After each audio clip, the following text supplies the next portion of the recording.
Good morning everybody. Aujourd'hui, j'ai décidé de répondre à vos questions. Donc, nous allons commencer avec le commentaire de Michael Foy qui dit « Il faut aimer ».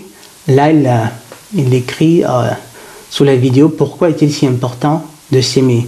Je vous rappelle déjà que cette vidéo, c'est la version abrégée. Il y a à côté une version complète qui n'est disponible que pour mes chers mécènes. J'en profite justement pour faire un coucou à Bertrand et à Jorge. Donc, Michael Foy dit « Il faut aimer car Dieu est amour ». Il faut aimer car Dieu est amour. Là, je crois que cette formulation est trop simpliste. Elle est vraiment trop simpliste. Ça donne plutôt l'impression, c'est le type de phrase que prononcent les personnes que j'appelle les analphabètes spirituels. C'est-à-dire ces personnes qui appartiennent à des groupes religieux et qui ne font que répéter, ressasser des choses qui leur ont été dites sans rien y comprendre. Un peu comme les témoins de Jéhovah par exemple, plus ou moins. Et déjà, pour pouvoir te permettre de dire qu'il faut aimer car Dieu est amour, pour pouvoir utiliser un tel argument, il faudrait déjà, de façon si simple, il faudrait que tu aies déjà rencontré Dieu pour garantir justement que, en fait, je l'ai vu, Dieu, lui, il est tout amour. Et de ce fait, il faut qu'on aime. Non. C'est bien trop simple. Il faut aimer parce que déjà, ça nous fait du bien. C'est-à-dire que ça vous fait du bien non seulement à vous, mais à tous les autres autour de nous, autour de vous. C'est les premières choses qu'il y a à dire. Après, on pourrait aussi ajouter que justement, c'est par amour que le monde a été créé, c'est par amour, mais seulement il faudrait justement toute une série, il faudrait construire un argumentaire. On ne peut pas se contenter simplement de dire « Il faut aimer parce que Dieu est amour ». Ensuite, nous avons le long commentaire de Lionel qui dit quelque chose de très intéressant. On va commencer par liker. Je vais tout simplement lire son commentaire. Ça me fait de la peine. Et là, c'est un commentaire à la vidéo, quand des individus méprisés font tout pour rester méprisables. Donc Lionel dit, ça me fait même de la peine car c'est comme si ces personnes s'étaient résignées à être méprisées et acceptent l'étiquette que l'homme d'Occident ou blanc met sur eux, en jouant, voire en surjouant le rôle qui leur est assigné. Le noir qui passe son temps à danser, frémir, à rire ou à faire rire. Il faut dire aussi que les films d'Hollywood et autres clips musicaux, entre autres, ont bien contribué à cette réputation. Oui, c'est vrai. Quant à ceux qui prennent une femme blanche comme trophée, une fois de plus, non seulement c'est méprisable, parce qu'ils entretiennent consciemment ou inconsciemment une espèce de complexe d'infériorité. Ces personnes-là, si elles étaient fières, elles resteraient avec des femmes de la même race qu'elles, justement pour pérenniser leur propre ethnie. Surtout que l'herbe n'est pas forcément plus verte ailleurs. Oui, je crois que là, ta conclusion est magnifique. Surtout que l'herbe n'est pas forcément verte ailleurs. En réalité, elle ne l'est pas du tout. Elle ne l'est pas du tout. Donc, mais je crois qu'ici, c'est absolument vrai. Sauf que dans ces raisonnements, c'est des choses que je n'approfondirai que dans d'autres vidéos. Mais il faut savoir que dans le gros de la race, de ce qu'on appelle la race noire, il y a plusieurs autres variétés. C'est une chose qu'il faudra tenir à l'esprit. L'une de ces choses dont on ne parle pas beaucoup, mais ça fait partie des sujets politiquement incorrects. Je crois que je ferai un ASMR. Et donc, il y a plusieurs variétés, justement, d'autres variétés qui peuvent vraiment qui peuvent se distinguer par certains comportements. Bref, évitons de faire des discours ratios comme ça à la levée. On pourrait, à défaut de de présenter des arguments assez solides, des personnes pourraient mal interpréter des propos dits comme ça, de passage, à la volée. Donc ensuite, là, nous avons, Johanna Kops, non, je crois que c'est un spam. Nous avons la Halsey Wine qui se demande, Halsey Wine, je suis vraiment curieux de savoir d'où est-ce que tu écris Halsey Wine. Peut-être que tu peux me le dire en description. Donc, Halsey Wine dit « Quelle est la spiritualité qu'il faut avoir, s'il vous plaît, docteur ?» Alors, quelle est la spiritualité qu'il faut avoir? Déjà, Halsey, justement, je comprends que tu poses cette question. Sauf que ta question déjà n'est pas, disons qu'elle n'est pas bien formulée. Et ce n'est pas de ta faute. C'est simplement parce que c'est une perception qui fait partie de notre inconscient collectif. C'est-à-dire l'impression qu'il y a plusieurs spiritualités. En fait, il n'y a qu'une seule spiritualité. Et malheureusement, si aujourd'hui on a l'impression qu'il y a plusieurs spiritualités, c'est à cause des religions. C'est à cause des religions, malheureusement.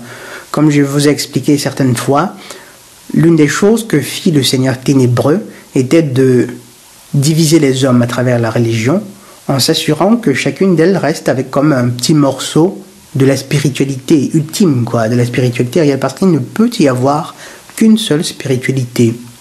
Donc, maintenant, si ta question pour reformuler ta question, il s'agirait de savoir quelle est donc la voie vers cette spiritualité unique qui lie justement tous les êtres humains. Dans tout ce chaos des religions dans lequel nous vivons, le conseil que je donnerais à toute personne qui voudrait travailler à sa quête spirituelle serait de commencer simplement par les 3 livres qui nous ont été légués, qui nous ont été donnés. Et quand je parle des 3 livres, je parle de Tanakh, je parle du Nouveau Testament et je parle du Coran. Il faut déjà commencer par ces 3 livres-là, ces 3 révélations-là. Mettre de côté, par exemple, toutes les élucubrations des personnes qui disent « Ah, le Dieu de l'Ancien Testament, il fait ci, il fait ça ». J'aurai l'occasion de traiter ces sujets-là plus tard et vous verrez que ces requêtes avaient des fondements. Donc, pour développer sa spiritualité, tu pourrais vraiment déjà commencer par ces 3 livres-là. Et il est important aussi de dire, commencer par ces 3 livres-là, ça ne signifie absolument pas que tu devrais intégrer l'une de ces religions-là. Absolument pas, mais alors pas du tout. Malheureusement, toute personne qui viendra à toi en essayant de te faire croire ou bien de te convaincre qu'il faille intégrer une religion, tiens-toi tranquille, cette personne-là ne sert certainement pas le Créateur, mais alors pas du tout. Le Créateur n'institua aucune religion, mais alors il a donné des recommandations, des instructions par ces 3 révélations-là, lesquelles instructions étaient, disons, instrumentalisées par les hommes qui en ont fait des religions pour faire quoi? Pour profiter, pour exploiter les masses. Tu devrais commencer par ces 3 livres-là. Après, il est clair qu'on a toujours besoin du conseil d'un aîné. On peut toujours avoir besoin du conseil de quelqu'un qui peut-être a déjà parcouru ce chemin-là. Et il y a plusieurs personnes justement qui t'apporteraient cette aide-là. Plusieurs personnes dont moi. Et justement, l'un des critères, l'une des choses par lesquelles tu pourras juger de la bonne foi de ces personnes, il y en a plusieurs, l'une des choses par lesquelles tu pourras juger de la bonne foi de ces personnes-là sera le fait qu'elles te dissuaderont de rechercher justement, d'essayer de développer ta spiritualité au milieu de l'une de ces religions-là. Très peu de personnes le savent, mais en réalité, vous voyez par exemple, ceux qu'on connaît aujourd'hui comme les Juifs reconnaissent certes Tanakh, l'Ancien Testament, mais à côté, la plupart de leurs pratiques sont surtout inspirées du Talmud. Vous avez de l'autre côté les musulmans qui, eux, justement, ont ce Coran-ci, mais seulement font fi de l'Ancien Testament, font fi du Nouveau Testament, dans le sens que pour eux, le seul ils disent le Nouveau Testament a été manipulé, ça sert à rien, l'Ancien Testament aussi, ça sert à rien, seulement le Coran. Et là, c'est une erreur, c'est une grosse erreur. Mais pire encore, la plupart des musulmans ne suivent même pas le Coran, mais surtout les hadiths. Les hadiths qui sont seulement des commentaires, des interprétations qui furent faites par des hommes. Et maintenant, quant au Nouveau Testament, ces chers catholiques, ces chers chrétiens, de tous les groupes religieux, s'il y a un groupe qui suit le moins la doctrine ou bien les fondements doctrinaux de la religion qu'il dit suivre, c'est certainement les catholiques. Donc, et c'est pour cette raison que justement, si tu veux développer ta spiritualité, tu dois déjà lire ces livres-là avec beaucoup de profondeur, avec beaucoup d'enthousiasme, avec beaucoup d'implication, mais seulement pas en intégrant l'un de ces groupes religieux-là. Et plus tard, au fur et à mesure, tu verras qu'au fur et à mesure de tes lectures, au fur et à mesure des débats que nous aurons ici, et peut-être sur d'autres chaînes que tu suis, peut-être tu verras que tu feras automatiquement les liens. Après, il y a aussi d'autres éléments de la news qui sont d'une très grande utilité, mais seulement pour un début, il est vraiment préférable de commencer par là. Ces 3.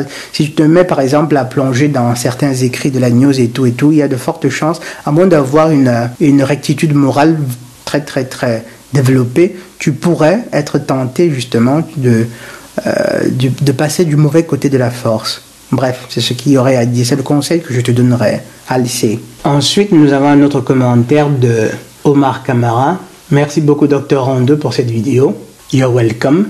Qui appelle à la réflexion. Cette vidéo qui appelle à la réflexion et surtout à une remise en question. Malcolm X disait: quand l'homme noir respectera l'homme noir, personne ne marchera sur l'homme noir. Si on peut taper sur l'homme noir en toute impunité, c'est bien parce que les noirs eux-mêmes se tapent pour des broutilles. C'est triste, mais 50 ans après, rien n'a changé. C'est toujours d'actu, malheureusement. Malheureusement, justement, c'est bien malheureux. Et donc, mais bref, il y aurait encore beaucoup de choses à dire, mais ce sera le thème d'autres vidéos. Ensuite, nous avons un commentaire de Bertrand, que je remercie du fond du cœur. Et donc, je ne vais pas lire son commentaire, c'est en quoi je pourrais pécher de fierté. Ensuite, nous avons un autre commentaire de Halsey Wine. Je connais une dame qui est au chômage depuis 2 ans parce que son pasteur ne veut pas qu'elle change de ville. Vous imaginez ça? Et là, je crois que j'ai répondu à ce commentaire. C'est-à-dire que là, vous avez une femme qui pourrait aller dans une autre ville. Vous avez une femme qui pourrait aller dans une autre ville pour trouver du boulot. Mais seulement, son pasteur lui dit: non, non, il faut que tu restes là. Pourquoi? Parce qu'il sait que, évidemment, j'imagine que si elle n'a pas de boulot pour le moment, c'est qu'elle bénéficie des indemnités de chômage. Et le gars, il a peur, quoi. Il se dit, si elle devait sortir de son orbite, si elle devait s'éloigner, il aurait beaucoup de peine à la contrôler, à lui imposer les dîmes qu'il lui impose. Et c'est vraiment terrible, c'est terrible, surtout pour ces communautés africaines. Je crois que lorsqu'arrivera le moment, le châtiment qui sera réservé à ces pasteurs-là devra être légendaire, devra même être carrément devra être pire, devra être plus sévère que celui réservé, par exemple, on va dire quoi, aux banquiers internationaux qui plongent le monde dans cette crise-là, ou bien à certains politiciens corrompus. Ben, de toute façon, c'est la même clique. C'est-à-dire des hommes qui sont bien conscients de la misère de certaines personnes, mais qui n'ont absolument aucun scrupule à abuser de ces personnes-là. Et plus grave encore, en utilisant l'argument justement des Saintes Écritures ou bien du Créateur, en se passant pour des serviteurs du Créateur. C'est terrible. Le châtiment de ces personnes sera terrible. Il sera vraiment terrible à la hauteur de leur ignominie. Et oui. Ensuite, nous avons le commentaire de... Alors, Lionel, perso, je trouve un peu agaçant ce chuchotement. Exprime-toi normalement, s'il te plaît. Bah ouais, je crois que là, je vais répondre à Lionel et du même coup, je vais répondre aussi à un autre commentaire auquel je pensais, c'est-à-dire un autre qui disait... Ah ouais, justement, je crois que ces 2 commentaires qui sont l'un après l'autre, je vais le lire aussi. C'est donc Sébastien qui dit: Rande bonsoir. C'est quoi ce délire de chuchoter dans le micro? C'est carrément bizarre, on dirait que tu lui fais l'amour, c'est super gênant. Et Sébastien de dire: je suis un grand auditeur de tes vidéos et podcasts et analyses pertinentes, mais là je vais stopper jusqu'à ce que tu reprennes une façon de t'exprimer audible et compréhensible. Sébastien. Alors, tout d'abord, Sébastien, je te remercie d'être justement l'un de mes grands auditeurs. J'en suis particulièrement flatté, mais seulement, bon, on va dire quoi, c'est une sorte, ce n'est pas vraiment une menace, on va pas dire ça comme ça, c'est un petit chantage. Je ne connais pas de mot qui soit d'un degré moindre à celui-ci, mais c'est une sorte de chantage. Mais seulement ce que tu dois savoir, avant de te dire même pourquoi il faudra que je fasse encore des vidéos ASMR, il est une chose, lorsque tu dis que tu cesseras de regarder mes vidéos jusqu'à ce que je reprenne à parler normalement, en fait, j'imagine que tu te dis que d'une certaine façon, tu me pénalises. Pourquoi? Parce que ça me fera moins de vues, ça me fera moins d'abonnés ou je sais pas quoi. Dans une certaine mesure, peut-être que c'est vrai. Dans une certaine mesure, peut-être que c'est vrai. Mais seulement, il y a de fortes chances qu'en réalité, ce soit toi-même que tu pénalises. Il y a de fortes chances. Pourquoi? Parce que, imagine que dans l'une de ces vidéos, je décide d'incruster une perle de sagesse, mais alors une perle de sagesse de la plus grande importance, un rubis. Et puis bon, Sébastien, il a décidé de ne pas les écouter. Ça voudra dire quoi? Ça signifiera que tu ne pourras pas avoir accès à cette perle de sagesse. Simplement pourquoi? Parce que tu n'as pas voulu, par exemple, on va dire quoi, surpasser quelque chose qui à la base n'est pas en réalité, n'a rien d'intrinsèquement mal. Ce n'est pas comme si c'était un péché. Ici, j'imagine que tu puisses te sentir gêné. J'imagine que ça frise même un peu le ridicule. Et dis-toi bien que moi, quelque part, je me suis un peu... Au départ, c'est du fait de la créativité que ça me tentait bien de les faire. Mais après, en le faisant, ça me paraissait un peu ridicule. Vraiment ridicule. Mais après, en y pensant encore, j'ai compris qu'en réalité, je devrais en faire encore. Je vais t'expliquer pourquoi. Donc, je comprends parfaitement que ça puisse être gênant, mais seulement parfois, il faut bien passer par la gêne ou bien par le ridicule, tant que ce n'est rien de mal. Lorsque c'est contenu en ASMR, ce n'est pas comme si j'y récitais, j'y déclamais l'alphabet georgien en rotant, comme je disais. Non, en fait, les thèmes sont tout autant intéressants, sont tout autant cruciaux, sont tout autant importants, mais sauf que je peux choisir, par exemple, d'utiliser cette modalité. Maintenant, pourquoi est-il capital de ne pas abandonner cette modalité? Il faudra à un certain moment que je vous exhorterai justement à un certain moment de dépasser la gêne, le ridicule que vous pouvez éprouver. Vous êtes conscient de ce qui s'en vient. J'espère que vous êtes conscient de l'ennemi que nous avons en face de nous. Et cet ennemi ici, là, je parle de l'intelligence artificielle. Vous savez par exemple que toutes ces vidéos sont carrément contrôlées par l'intelligence artificielle. Vous savez qu'aujourd'hui nous sommes carrément sous le contrôle, que ce soit, et dites-vous, j'espère que vous êtes au courant du fait que si vous avez un téléphone Android, et Dieu seul sait si la plupart de nous en ont, toutes vos conversations sont écoutées par l'intelligence, écoutées et enregistrées. Il n'y a pas de vie privée. Enlevez vraiment cette idée de vie privée de votre esprit. Aujourd'hui, il n'y a vraiment pas de ça. Donc, le seul moyen que l'on aura justement de réussir à venir à bout de cet ennemi-ci, à côté bien entendu du soutien du Créateur, quoi. Mais en attendant, on aura besoin de la ruse. Et c'est une recommandation même des textes anciens. On devra être rusé. Et c'est une chose déjà que j'avais mentionné à l'époque lorsque j'introduisais le substantif gynophore. Après, vous allez me dire, si tu te mets à expliquer, à donner les clés, il est clair que l'intelligence artificielle, elle aussi apprend. Mais disons que déjà dans un premier temps, le temps pour elle d'apprendre et puis de propager tout cela dans son système, ça nous donne une marge de temps. On gagnerait d'un côté en contournant jusqu'à un certain temps, le temps pour elle par exemple de se mettre à jour, de propager justement des unités de sens, mais seulement à côté de ça, il y aurait aussi un espace de temps qu'on gagnerait, un intervalle de temps, un delay.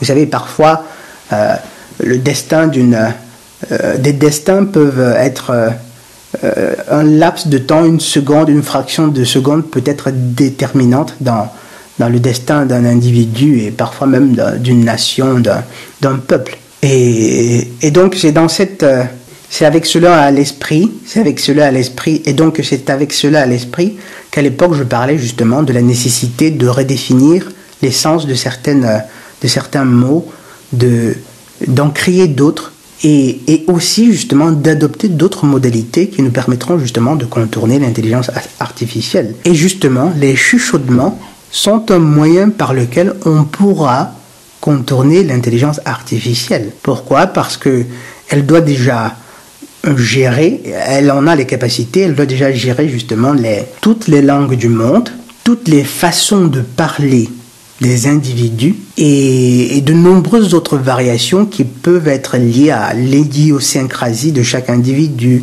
de chaque groupe, de nouvelles personnes qui naissent, et ainsi de suite. Donc les chuchotements, les ASMR, sont l'une de ces choses-là qui, pour le moment, et il y a très peu de chances que ça puisse un jour être le cas, les chuchotements sont l'une de ces choses, sont l'un de ces langages que l'intelligence artificielle ne décode pas encore. En fait, elle ne pourrait pas vraiment décoder. Parce que lorsqu'on chuchote justement, c'est juste assez pour être déjà que c'est assez difficile pour entre humains de comprendre ce qu'on dit. C'est pas difficile, mais c'est difficile, mais pas impossible. Avec juste un peu de concentration, on comprend, avec du calme et de la concentration, on comprend ce que l'intelligence artificielle, déjà que bon, c'est pas vraiment de l'intelligence, c'est tout simplement c'est des algorithmes, c'est des calculateurs, c'est des algorithmes de combinaison. Donc, ils n'auront pas, l'intelligence artificielle n'a pas cette capacité-là. Et justement, afin d'éluder non seulement la censure, il faudra que je recours à ces ASMR. Vous savez, il y a des personnes parfois aujourd'hui, malheureusement, tous ces contenus aujourd'hui sont carrément contrôlés, gérés par l'intelligence artificielle. Donc pour peu que vous disiez une certaine chose, pour peu que vous utilisiez un certain mot que l'IA a réussi à déchiffrer, elle peut décider, comme ça, du jour au lendemain, d'effacer, d'éliminer complètement votre chaîne de YouTube. Mais alors, c'est-à-dire que tout ce travail-là comme ça, et puis toutes ces personnes qui auraient eu besoin après de tout ce travail, comme ça, on perdrait tout comme ça du jour au lendemain. Donc, justement, je comprends parfaitement cette gêne, ce ridicule que tu as pu éprouver, mais après coup, en y pensant, en y repensant, je continuerai de faire ces vidéos ASMR parce que c'est nécessaire. C'est nécessaire. Et si tu te demandes encore, si tu crois que l'IA, c'est rien de bien grave, je t'exhorterai vraiment, si tu crois que c'est rien de grave, je t'exhorterai vraiment à te documenter encore davantage, en attendant que j'essaie de produire une vidéo sur le sujet, à te documenter sur l'IA. C'est un ennemi vraiment terrible. Bref, ce sera tout pour aujourd'hui. Je vous remercie pour votre attention et je vous souhaite une excellente journée. Le Dr. Rondo Ridotto depuis la cour du palais communal de Concheyon. Sawa bona et la paix du Ya.